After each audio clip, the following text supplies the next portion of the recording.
Okay, I think we're still waiting for some people, but we can already start. Welcome to our third event in our public program, Horizons of Possibility, Decentering Perspectives, Molecules, Strategies, and Forms. And today I have the pleasure to introduce you to Anna Hoffner, ex-Prvulovic, and Anna Daučíková for their conversation entitled The Perceptual Construction of Oneself. And they will talk about formation of desires, strategies, forms beyond the normative. But before we start, I would like to take a few more moments to introduce them, where they come from, where they might go to. So Anna Daučíková is here with us since more than a week and teaching the course Queer and Survival. And her artistic practice encompasses a range of media from painting and drawing to photography, performance, installation, and moving image. Alongside her artistic work, she's also a co-founder and activist in several women and queer NGOs. And at the end of the 90s, she became a spokesperson for LGBT rights in Slovakia. Starting originally as a glass designer, Daučíková spent more than a decade living in Moscow, then USSR. In the 1980s, a period that significantly affected her artistic work. During the 1990s, she joined feminist magazine Aspect in Bratislava, and in cooperation with other female artists, for example, Kristina Della Gustina, Eva Filova, she explored feminist approaches in the medium of performance at a number of festivals. During recent decades, videomaking became predominant together with her long-term teaching experience at several art academies.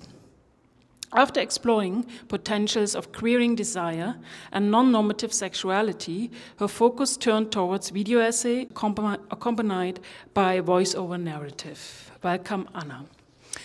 Also, welcome, Anna. She just has been appointed as a professor here in Salzburg at Mozarteum for artistic research, so which I think is so we are very lucky to have her partly also here in Salzburg. Besides that, she's an artist, researcher, and writer. She works within and about contemporary art, art history, cultural studies, and critical theory.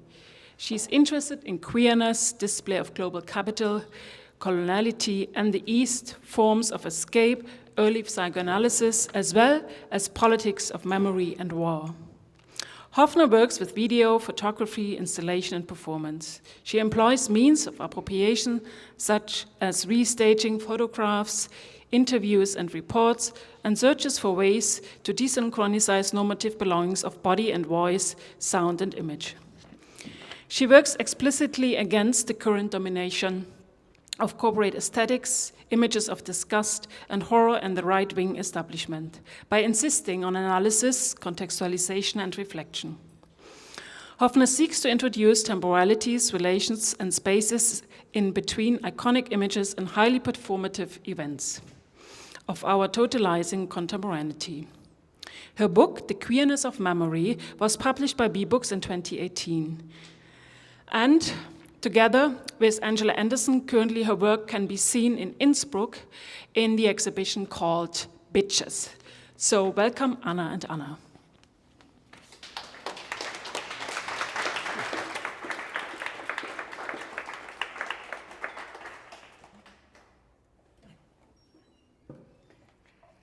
Thank you so much. Thank you for inviting us, and it's a pleasure and an honor to be here. And I would like to think that we are joined by many historical and contemporary queer figures through the work that you see in the background, which is 33 Situations.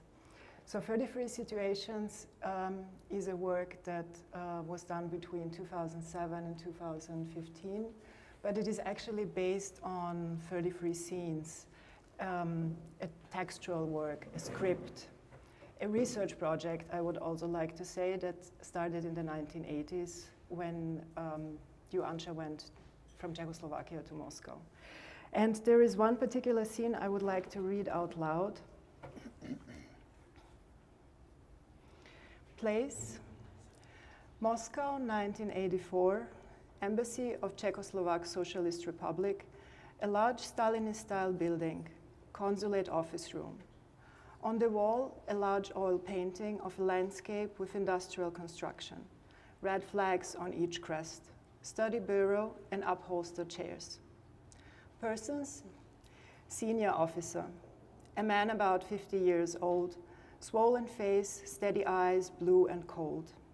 Apart from regular sex with his wife, he has been having short affairs with his female colleagues, but he always found it not interesting enough. Junior officer, 24 years old, pale face, inflamed eyes.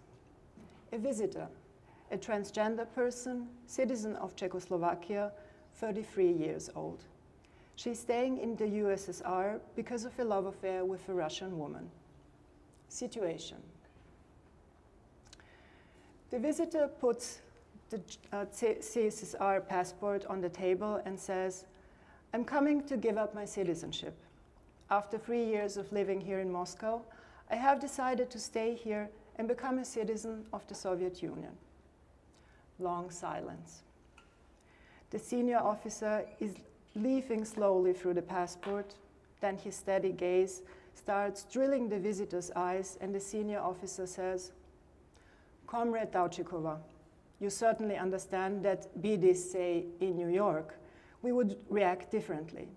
But being here, in Moscow, in the most progressive country in the world, I say with great pleasure, right decision. Congratulations." Notes. The legs of the junior officer under the table for the whole time of the visit are being crossed and pressed forcefully together. His last affair with a waitress finished with a bad genital infection. Since then, he is practicing only a daily masturbation.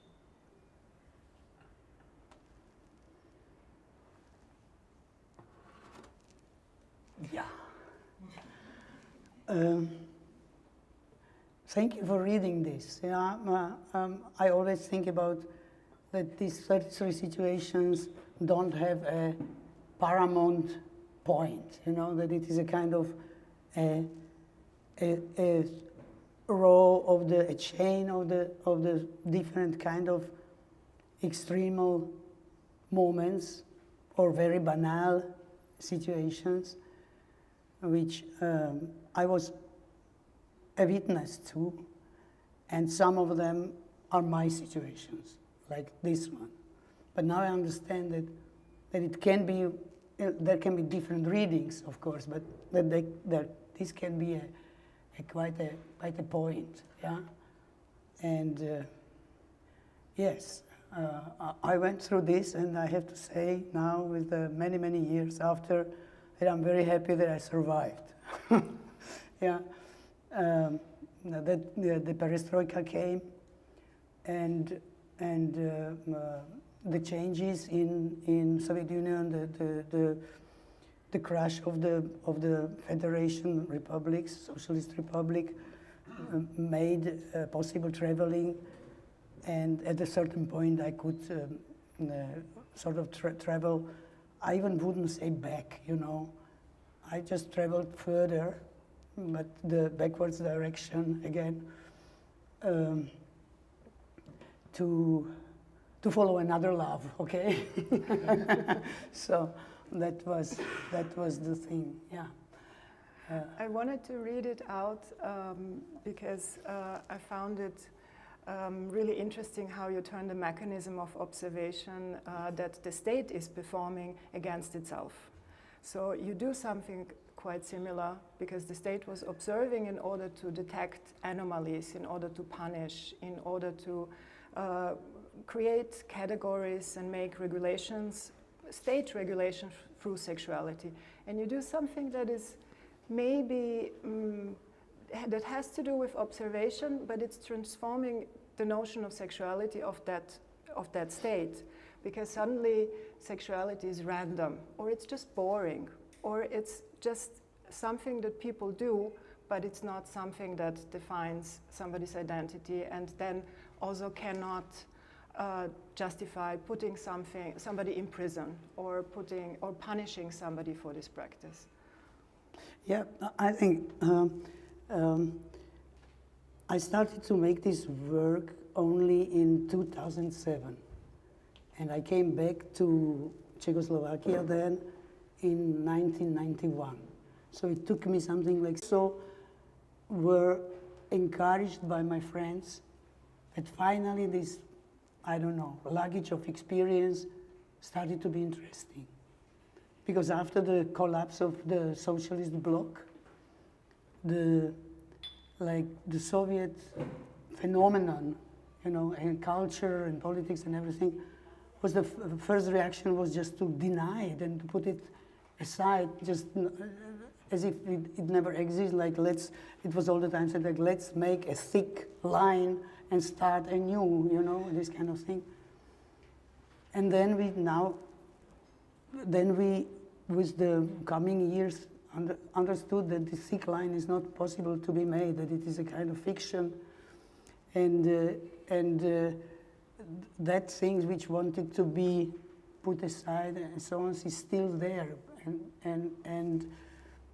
and first of all needs to be talked about, because that narrative, which was produced like an immediate reaction to this collapse, which was a total denial, the total no to hold that system, was of course understandable psychologically or socially.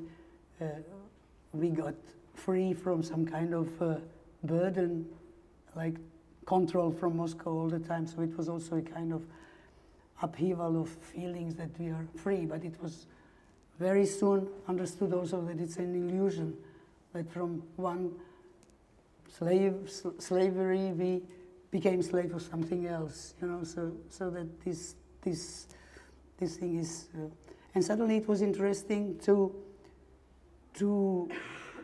say what was in fact happening in the life there. So I was thinking about the format, and first I started to write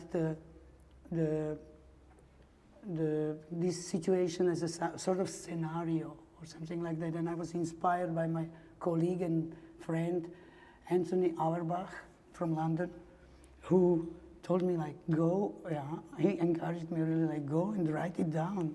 This is a memory. So that was the turn when I suddenly started not being so interested in desire and non-normative sexualities.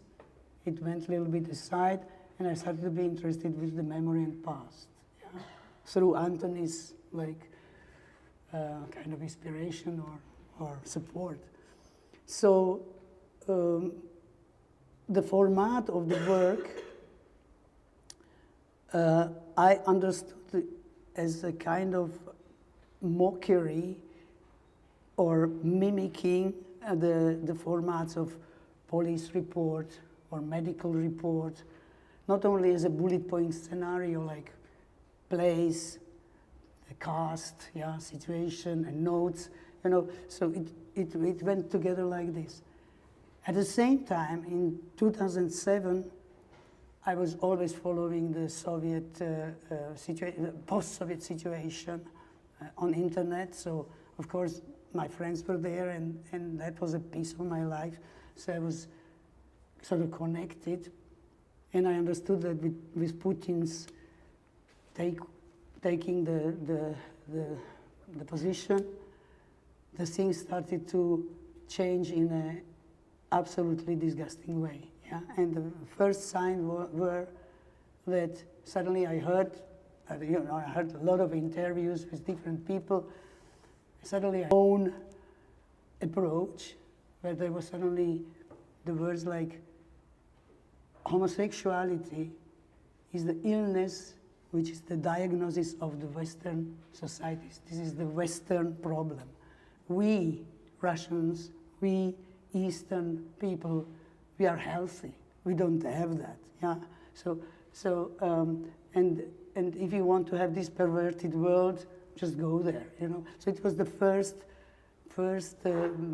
line of so-called patriotic campaign, which started with Putin's slowly but explicitly, and had its very important peak in 2014, and there was also protests in Bolotnaya Square, and a lot of people were imprisoned there, and a lot of people were imprisoned. Suddenly there was like, there were no lesbians, there were no homosexuals, this didn't exist at all, you know. And as if the Soviet people forgot their past. And the past, if to put it in a very, very schematic and simplified way, was that at the beginning of 20th century, there was in Russia a very strong cultural,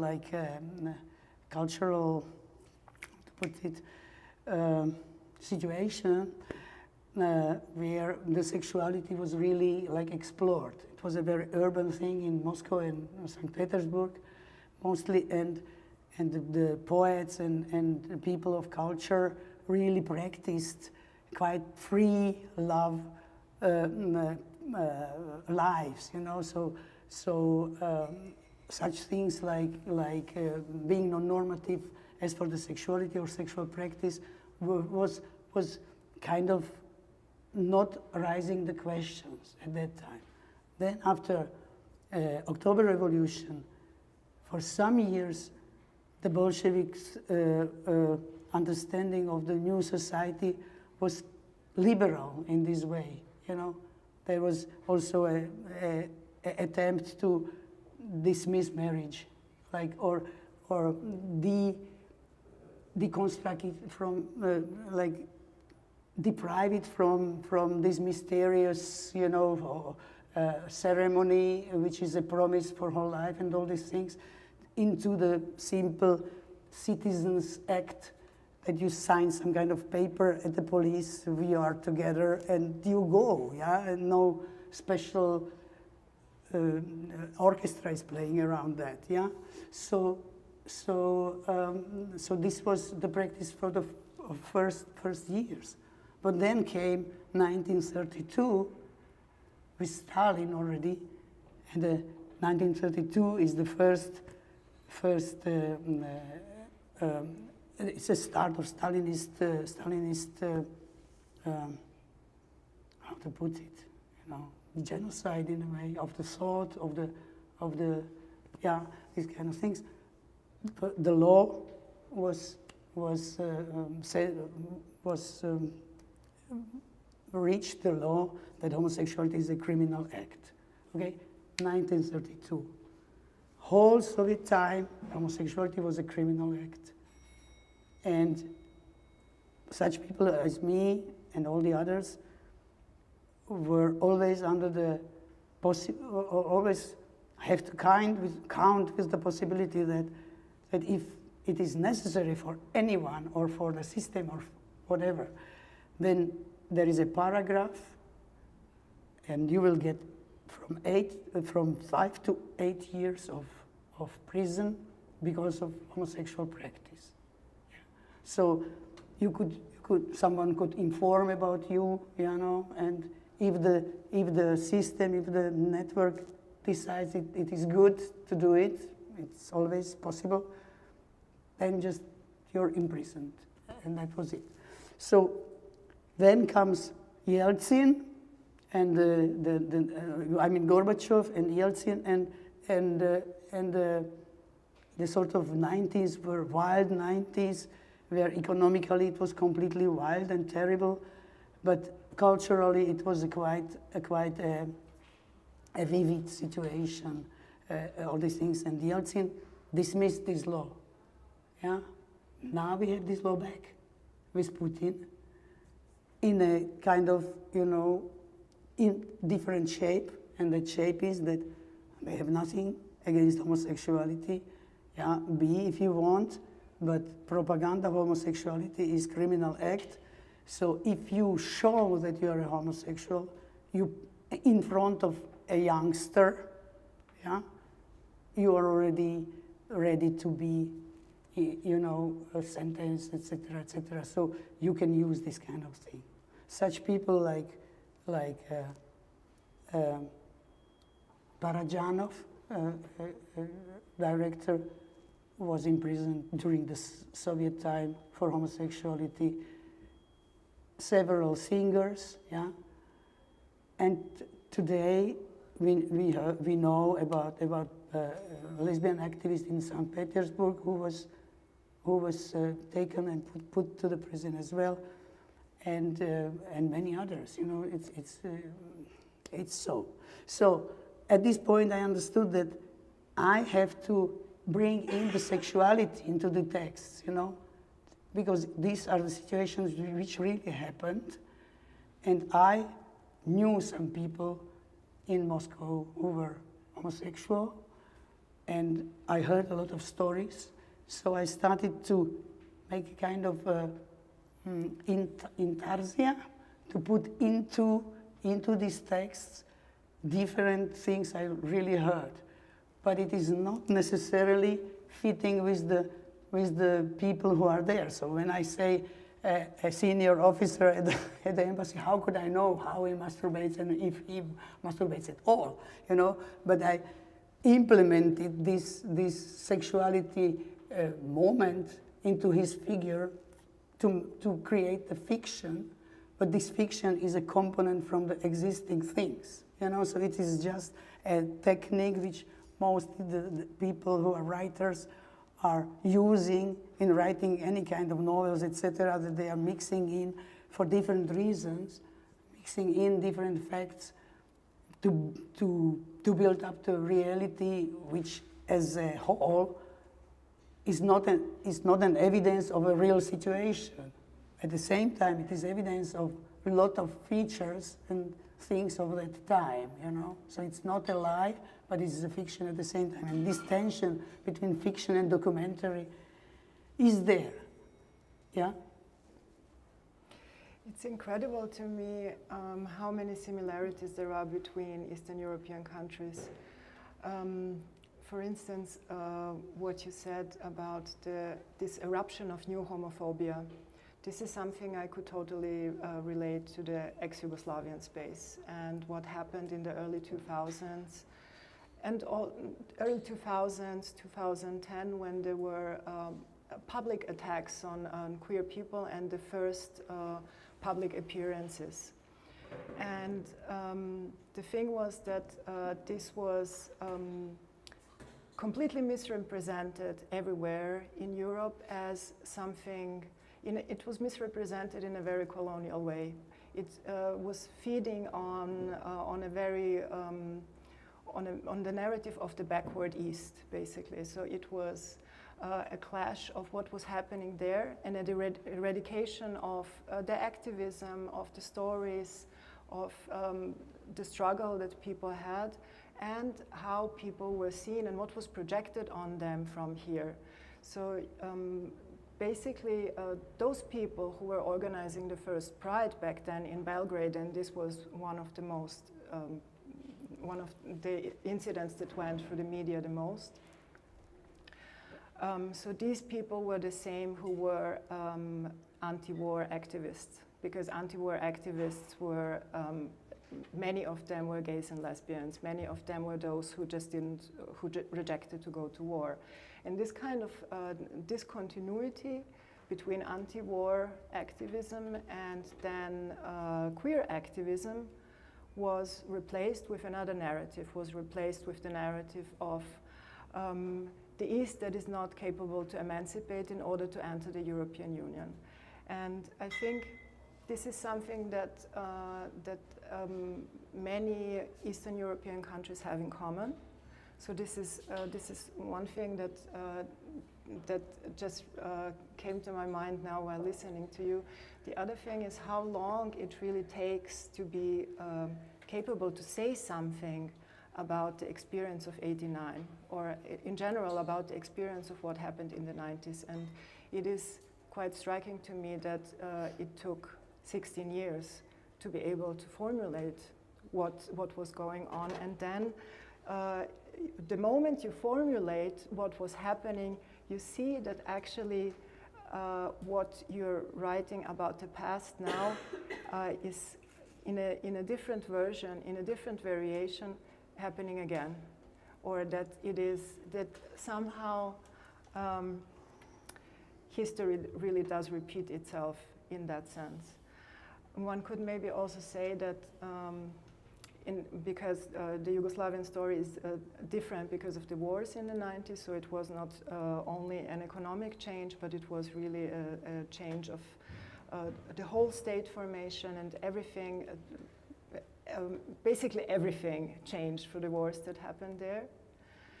And I think that this is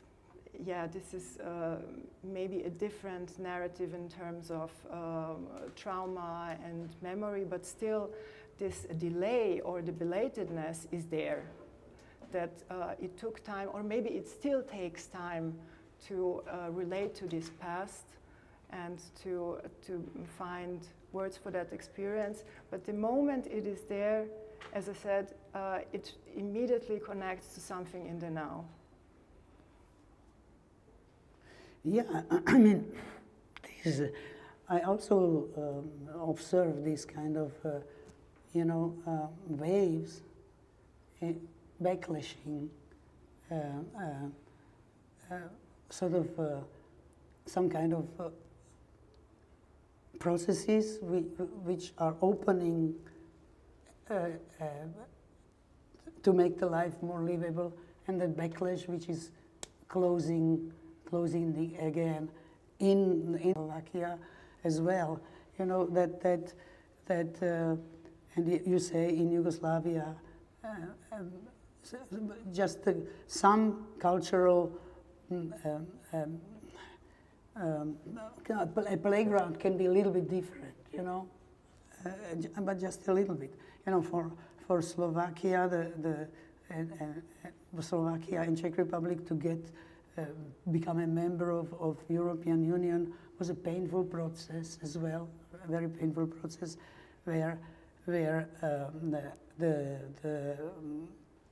roughly described, again, those who were pro-European were people like LGBT people and liberal intellectuals and academics, yeah, and young generation, while against the entering the European Union were nationalist church people, you know, all the conservative and right spectrum of the political spectrum was warning, no, European Union, this is the ill countries, we will only get a wrong thing, they will not let us be Slovaks, let us be, you know, eat our cheese, and you know, and in some way their criticism was right, because the European Union was making a lot of mistakes. Nobody says that it was all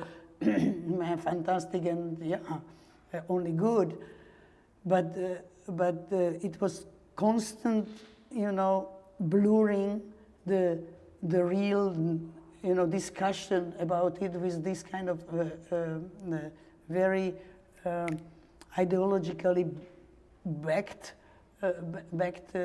views, like and one part of it was LGBT movement which started in 90s in Slovakia, where I was one of many who was doing it. At that time, we were traveling to Brussels. We just, you know, traveling to Brussels because we were not the members of the European Union, but so-called, I don't know, approaching countries or something.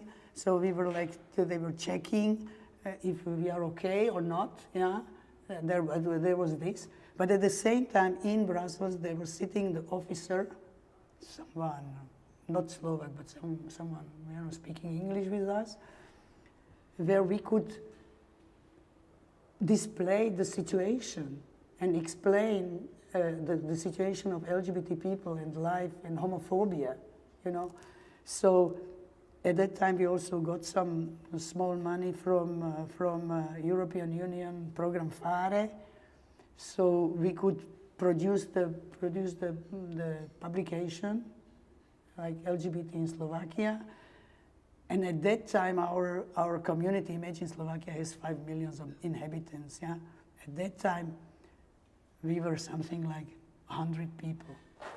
We had something like 100 addresses, so we could make, with 100 people, we could make a sociological research on homophobia, on the rights, the way of life, all these things. And we did it, and we printed it and brought it to Brussels. So there was a certain, yes, and we met in Brussels people who were sort of encouraging us to do it, yeah, also. Speaking like we have to continue because this can be one of the conditions for entering the European Union. That was not it then, yeah.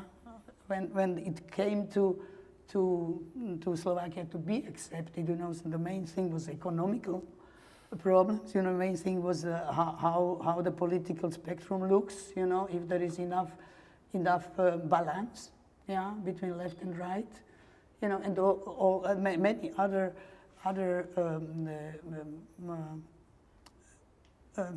help me. I mean, many other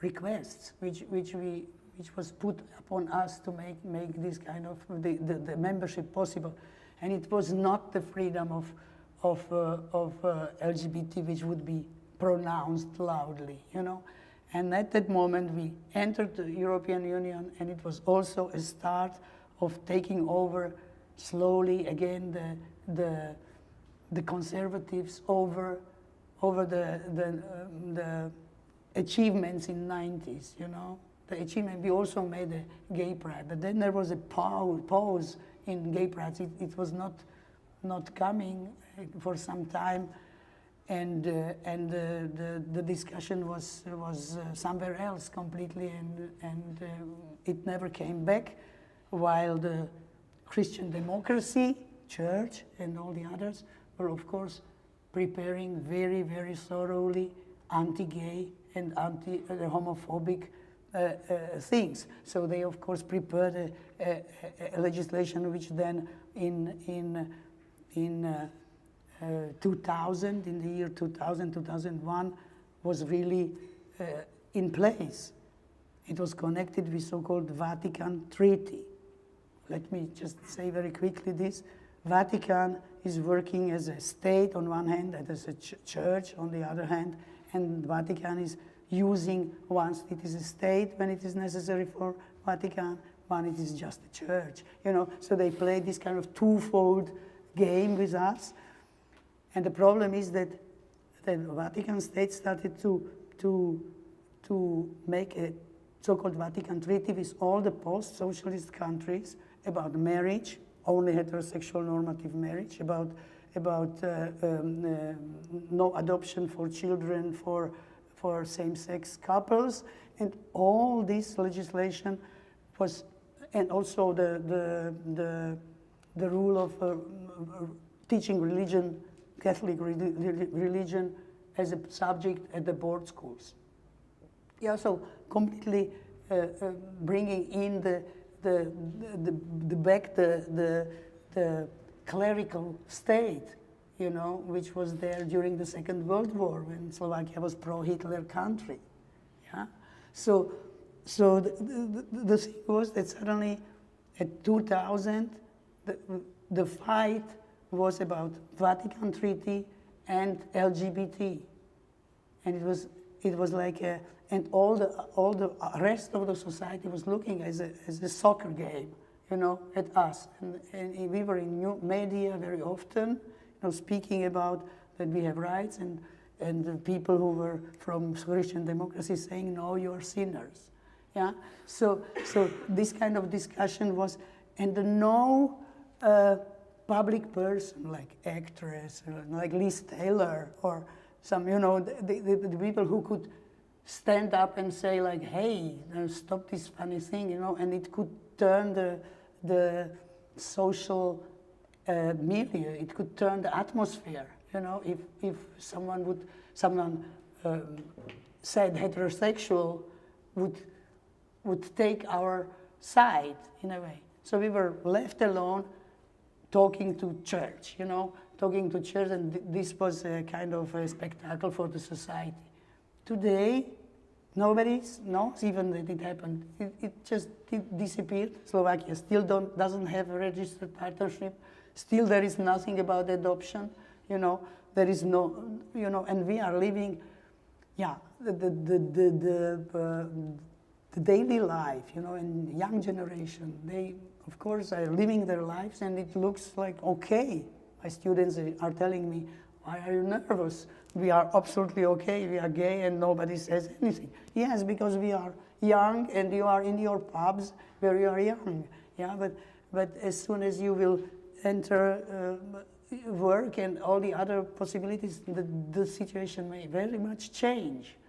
Yeah, as soon as you have a boss and you are not the right person for that.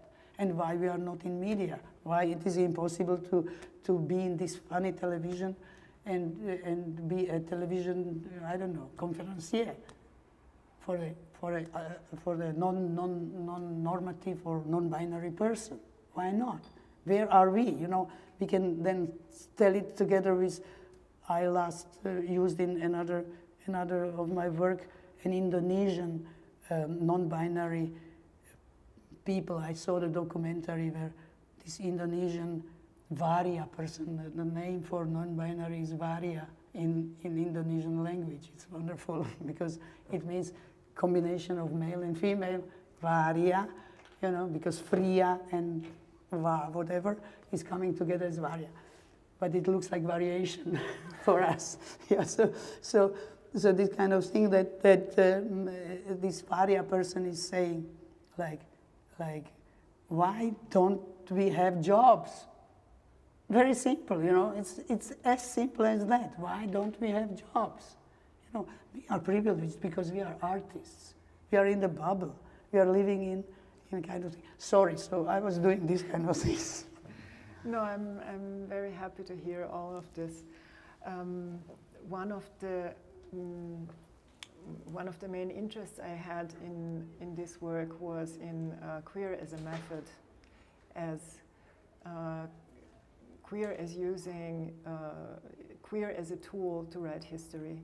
And I think it comes out in the video work much stronger maybe than in the script, because you have the situations and you have the people you see there, and they might correspond or they might not correspond. And this is maybe a technique that has to do with the non-binary that you were just talking about. So there might be a referentiality, but that referentiality is not based on identity.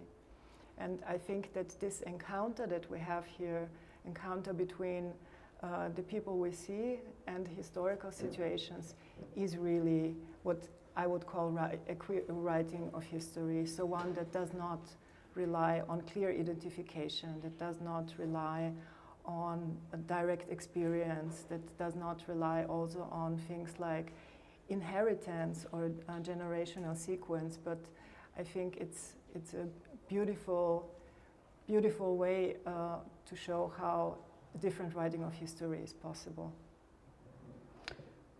Yeah.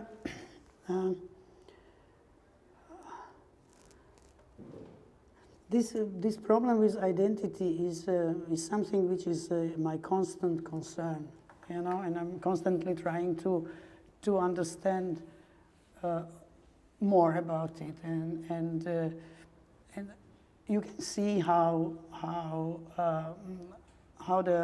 the situation in the politics looks, that all the institutions are based on identity principle, and you look how they use it as a tool to gain the not fans, but the supporters, the people who would agree with them. When you just look at it was typical was the Pope Ratzinger, okay, who made the visited Germany, and how. Do you remember that picture? I almost fainted, you know, when I saw it. Pope Ratzinger in the middle, and around him, all the types of identities standing as, you know, surrounding him, like a person from Africa, some kind of older person, you know, different identities, young and also indigenous, you know, different, really like different things. And he's all embracing these kind of identities. They are their sheep, you know, because they have this metaphor of being a pastor and sheep, yeah? So these sheep are standing around him. And this was absolutely clear manifestation of, yes, identity is our tool. But that identity is also a trap. And psychologically taken, identity is a complicated and very complex thing. I don't want to say that it doesn't exist and shouldn't exist, but I think that we could probably treat it differently, you know, work with it differently. Take it as something which is on the move, something which is here to be negotiated. Not in the sense that I have to fight for my place under the sun, but it is open to negotiation who you are. And maybe it is not that, now I'm a little bit, you know, controversial, but still I have to say that maybe it's not that the primary thing. Of course, when you are fighting for it, it is a primary thing and you have to do it. But as soon as you got it, it stops being a primary thing. It is sort of realized, sort of conducted already. And then the main thing is what you do, having this identity. So not the noun is important, but the verb is important. So I tried to make my videos avoiding my identity, and I arrived to the realm of in-betweenness, yeah, the realm of trying to explore that kind of existence, which is in some way my case, but my work is not autobiographical. It's not about my case. It's about that through my case or next to my case, I can speak about it because I have had it, you know, somehow I know it. So in-betweenness is something which is here and needs to be respected as a openness to what I construct. It is my and how, what are the qualities of that? So I'm trying to now last years I'm trying to speak about this experience of it's not experience of like an event or something. It is not about the diegesis. It's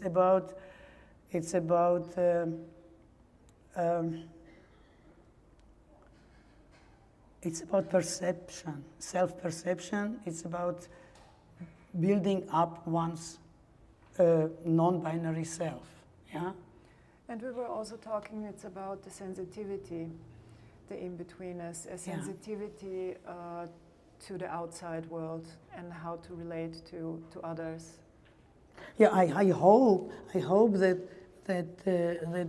it's not only us, the people who happen to go through this kind of experience, you know. It's about anyone. I think this identity problem is not only the problem of people who are not respected in their identities. People who are respected in their identities should try to subject it into a analysis, into questioning, should question their identities. If the nationalists would question their identities, it would be the most, I don't know, beneficial process I ever can imagine, yeah? But while writing about these kind of things, I suddenly had an idea that once we are in this situation of being in a state which needs to be constantly approved, we probably can develop. It's not that it is automatically there. We can develop a sort of sensitivity towards the situation, towards the others, you know. And I think this kind of that it may happen, and if it happens, it would be good if at least in the art field or a field of culture it could be visualized. You know, it could take place in a way as some kind of phenomenon. I don't know what is it. I don't know what I'm talking about. You know, I don't want to give you another identity. I don't want to give you another schema which will make the thing like solved. You know, we need to understand that all our lives are a matter of a special sensitivity and attentiveness to the different. You know, and we always are hearing everywhere and know that we are very various and we are different and blah, blah, blah. But to really live the difference means to somehow be in a kind of strong concentration on it, on the difference, you know, to see it, to recognize it, and to respect it, and to give it the way. Yeah, these kind of things. I'm of course not making this kind of didactic video how to live, yeah, but I'm trying just to bring in like an emotional cloud of such things in the video making. I'm working with my friend who is non-binary, and we are sort of two non-binary people which definitely represent the diversity, you know. It is having not kind of a dichotomy, you know. We are really different from each other. That much that you can't give a plus minus or white and black and white, nothing you can give us. We are really like beige and green, yeah, whatever. Maybe that's a good point to look at your latest work. Okay, yeah. Which is only a few minutes, I think. 5 minutes. 5 minutes, yeah. Yeah, so I will maybe say a few words at the beginning. This is the work which is now exposed in Semmering here in Austria. It's an exhibition curated by Hedwig Sachsenhuber called Land, Property and Commons, of something like more than a dozen of artists showing in Semmering in different places their installations, videos, and the work which are reacting on that place. Semmering, as you know, is a place of many hotels, and already from 19th century that was a very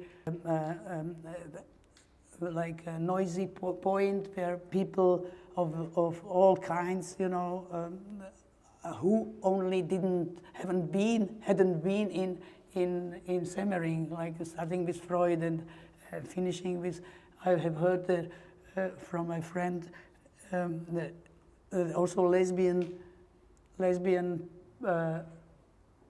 history has its sort of place there in Semmering. So it's like any place, it's a place of a very big potential for research.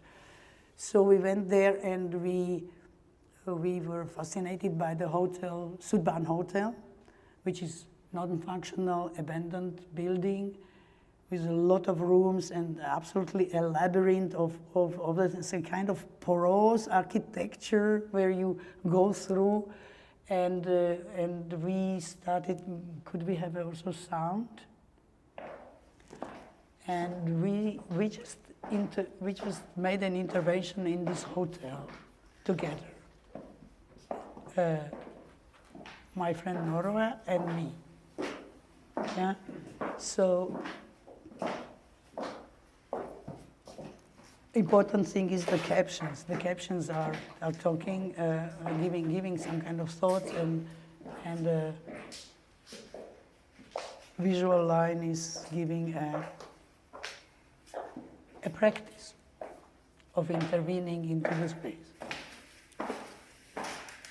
Queering the hotel. Two queer people are in the hotel. So if you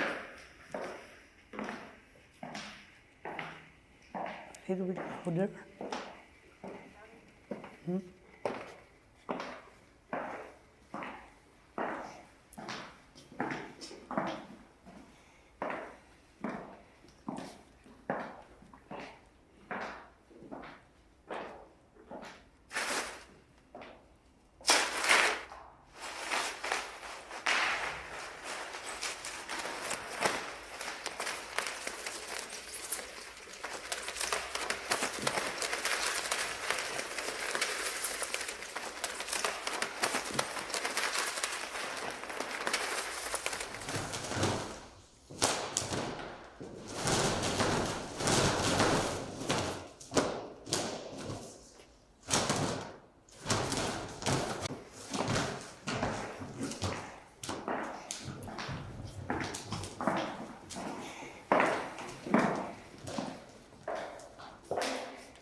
Okay, thank you.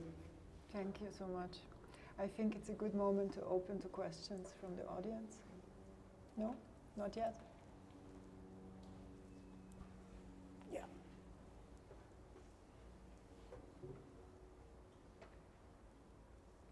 Okay, in that case, I will ask you more questions. What I see between these two works is really a strong relationship between the inside and the outside. It's not just the windows that are opening, that are closing, the hands and the gestures that are moving back and forth, but I think a lot is about the projections and the introjections and what one carries inside of oneself and what has become part of oneself because of being constantly somebody's projection screen. And this is maybe more obvious in 33 situations because we get more narratives and we get more points of reference, persons, places, political situations. But in the second one, I think it's quite different. one could detect that this is an Austrian place because of the architecture, because of the wooden floor, because of simply the monarchy environment that is there and that stands so much for the bourgeoisie of that time. What else would you say as projections and introjections in the second work? Yeah, I mean, I would say that, you know, after so many years, I'm already old, you know, so I can look back and see some kind of main concerns of my work, main lines, which was not there when I was doing it, you know. You do intuitively the things and you are just, you know, browsing around. So, yes, I mean, the question of individuality and the world, a question about the inside and outside, the interiority and exteriority, all these things were always there, you know, and it comes also with my education. I love this. With this my education, I was originally a glass maker, you know, so glass was the material I somehow understand, love, and use, you know, and know how to do, yeah. So glass with its kind of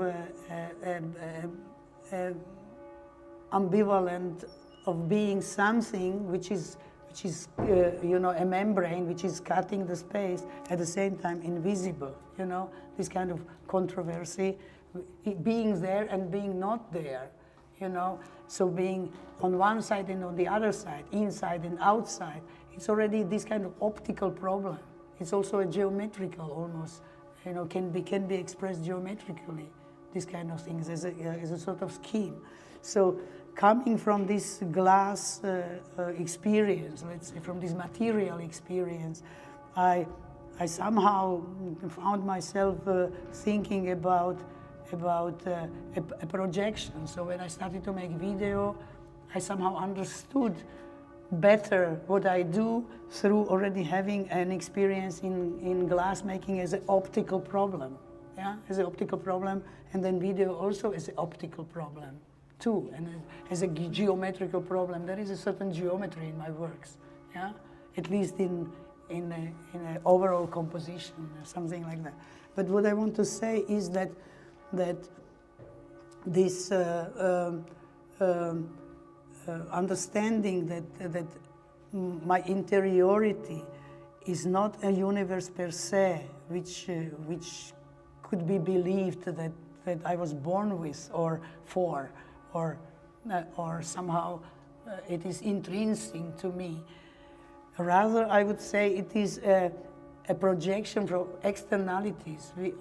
I believe, this is my conviction, that we are born tabula rasa, and from the very, very first second, the world is projecting on us and forming us by this projection. So we are somehow an intersection of something, an optical intersection where the things are happening. Yeah.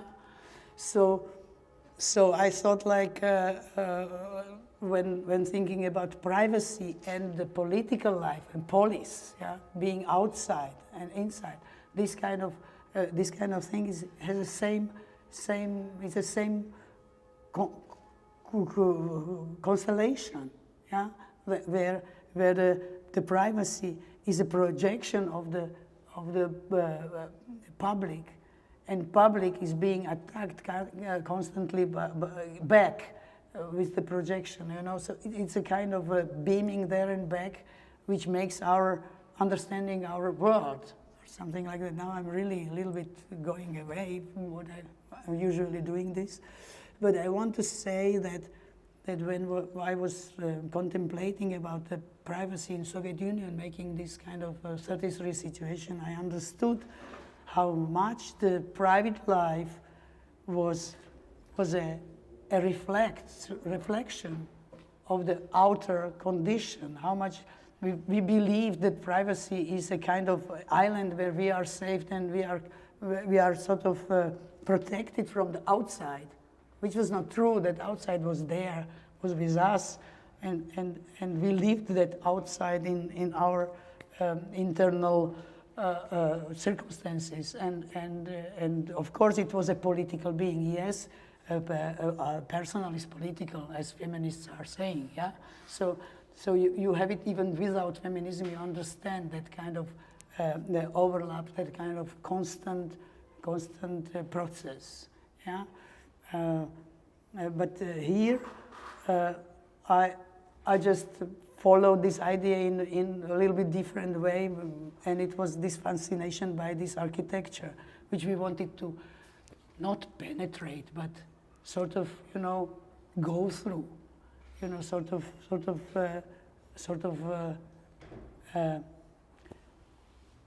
not be own by this way, but in a way, be present there, to be presented within that porous architecture. So we went through this kind of thing. It was completely intuitive. We were there 3 days and doing these kind of endless shootings, trying to make a lot of things like yoga and dancing and modern gymnastics and all these things putting together in order to show the possibilities of bringing into this already defined and very orthodoxically defined space kind of impossible, and there this impossible made by two queer people is a queering of that space for me. Yeah.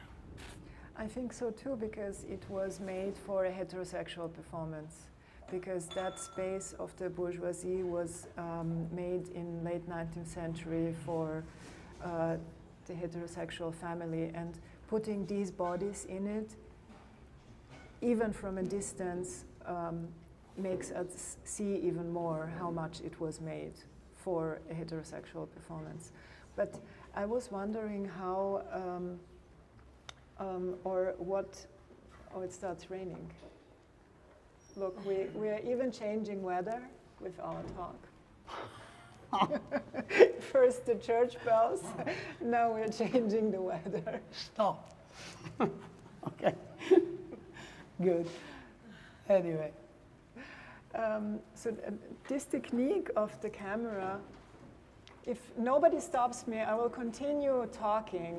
I'm just... That was about your files intervention. I see, Yes. I see. Okay, we're getting umbrellas. Yeah, so maybe we can move on in that way, that we watch a few minutes of Freud film. Yes. Should we do this? Then we stay in the same architecture.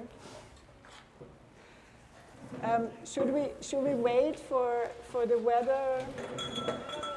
No? Okay. Okay, then we will watch the first few minutes of... Yes, yes. So there is no sound in the beginning anyway, so it's I can just talk. So Freud film is a performance through the Freud Museum in Vienna in the 9th district, which is basically an apartment. So this is where the Freud family really lived and where psychoanalysis had its origin. So I have a walk through the museum, and what I insert into it, and maybe one could say this is other windows, or this is the inside and outside that you are also interested in, is archival footage and found footage from the time of the beginning of psychoanalysis. So what we see here from the Film Archive Austria is made by the first Bosnian filmmaker who had the chance to film the assassination of Franz Ferdinand and the beginning of the First World War, who is Antun Valic. And I say his name because he is absolutely unknown as the first Bosnian filmmaker because he sold his footage to a company and became eradicated by history. And so because of him and because of his, and this is also made by him, so this is the early days and really the beginning of the war. So I made a confrontation between his historical eradication and quotes by Freud. So this is what you can read. Quotes by Freud from his letters he was sending to a colleague after his first travels to Slovenia and Bosnia. So and maybe now I will be silent for a moment.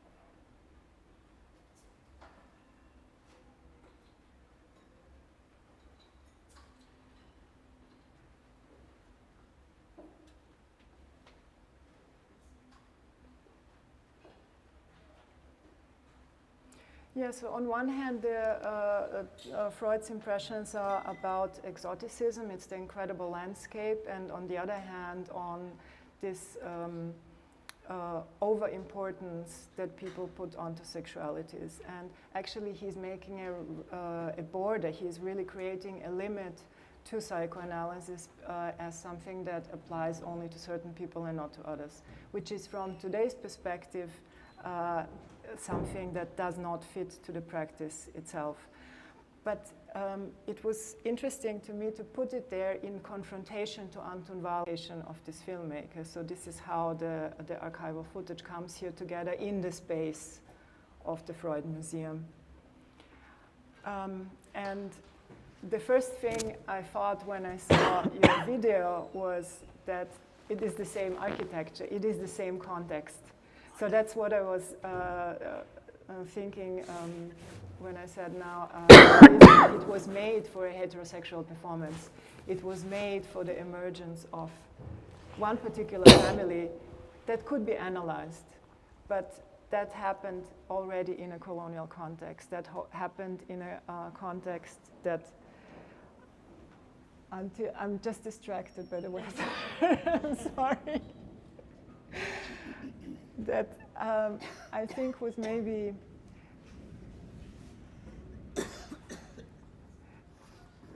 do you want some? Yes.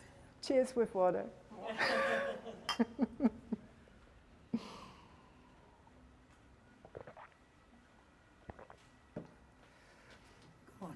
Yeah, I don't know if I should continue because it's 15 minutes long and yeah. So yeah, maybe another thing to mention about the archival footage. So the other stuff, very exotic stuff that looks like ethnographic film here, is not an ethnographic film, but it's a very popular film from 1925 called Der Kilometerfresser. I don't know the English name. So it was right after the end of the monarchy, a film was made about a travel. So it was the travel topos coming back of a guy traveling through all the former so-called crown lands, which I think is still a colonial phrase, but it's totally common to use, the Kronländer, and literally taking it back into possession. And I found it interesting that in 1925, the strategy of nostalgia is already there. So this is not something that was invented in the 80s or that is now something we use for tourism, but it is something that immediately emerged after the end of the monarchy. It was a strategy basically to take back into possession the land that was taken away. And so this is, again, inserted into the space of the museum and into the heterosexual performativity, because it is all about masculinity and femininity. It is all about the veiled women. It is all about the Muslim man. And this is something that somehow survived over decades, and that we know from ethnographic films, but here it's, I think, quite important that it was something that was popular and that the film traveled in the same way that the hero of the film traveled. So it was shown everywhere. It was also becoming part of a collective memory. Yeah, so maybe I would stop here and open finally for the rainy audience, if you're still there.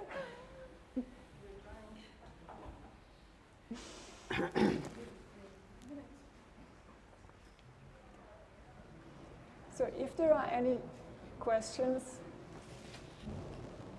we will be happy to be louder than the thunder. Any questions? I guess other than that, we soon have to finish, because now I guess... Maybe a big clap for this. Thank you for listening to us. I mean, it's just great. Thank you. But anyway, before we finish, thank you very much, Anna. And Anna, I'm sorry for this kind of more abrupt end, because due to the rain, but I would like to use the chance to basically announce our next event next Monday, before we all run off into kind of more dry area. Next Monday, on the 16th of August, we will have our conversation with Documenta as Common, together with Juan Krupa from Indonesia, who are the artistic directors of the next Documenta 15, Adam Cimcik, who was the artistic director of Documenta 14, where Anna Daučíková also participated in, and moderated by Nora Sternfeld, professor at the Art Academy in Hamburg. Thank you very much for those who were here, and thank you for those who followed us online, and have all a good evening. Thank you, and try.